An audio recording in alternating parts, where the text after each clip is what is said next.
The church takes its name from a rectangular red stone with a hole in the middle, set inside the building, from which it is said curative water springs.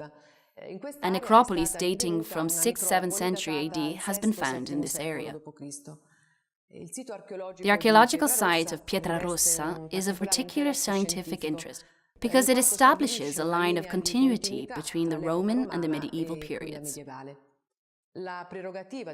Prerogative of the Lombard people was that of being buried with grave goods, more or less rich, specific for gender and social status. Warriors were buried with the objects related to their equipment, while women were buried with jewelry. In many cases, these objects were made specifically for burial and held a significance that was primarily that of self-representation. They served, that is, to render explicit one's rank, especially in relation to the one's family group. For example, display shields were not the ones used in battle, but were made specifically for the warrior's burial. Even the multitude of weapons discovered were realized in precious metals and did not show signs of use. Therefore, they were evidently made in the event of the deposition. In the same way, the gold crosses sewn on the burial veils were made ad hoc for the burial and were not, as long believed, a sign of Christianization.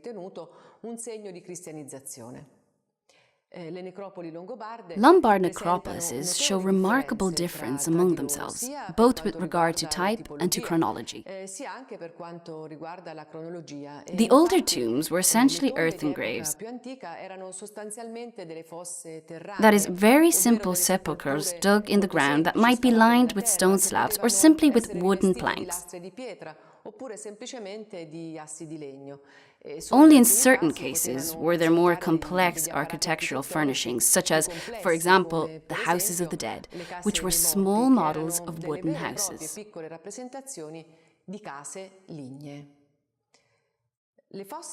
The earthen graves bore signs that allowed relatives, the group, to recognize their own deceased. For example, a pile of stones or wooden emblems. It was also common usage to position a pole surmounted by a dove to commemorate warriors killed in battle. The dove probably represents a sort of Christianization of a sign borrowed from the Huns culture. Originally, it was perhaps a crow. The need for self-representation attributed to the burials was entrusted not only to the presence of objects, but also of animals.